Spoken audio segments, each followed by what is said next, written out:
શાસ્ત્રની અંદર ઘણું મહત્વ છે શિવ મંદિરનું, અને શિવ પુરાણની અંદર પણ ઘણું બધું મહત્વ છે.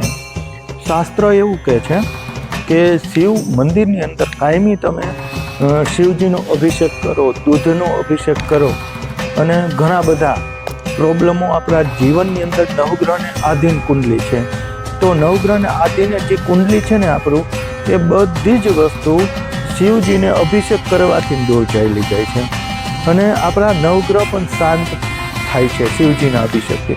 પણ ઘણા બધા મને પૂછતા હોય કે મહારાજ, હું ઘણા ભગવાનને દૂધ ચડાવું છું, પાણી ચડાવું છું, પણ તો બી અમને રિઝલ્ટ નથી મળતું. એનું મેઇન કારણ એ વસ્તુ છે કે તમે શિવના મંદિરની અંદર જાઓ તો પેલો એવો નિયમ હોય છે કે ધોતિયું પહેરીને તમારે અંદર જવું જોઈએ, શાસ્ત્ર એવું કહે છે.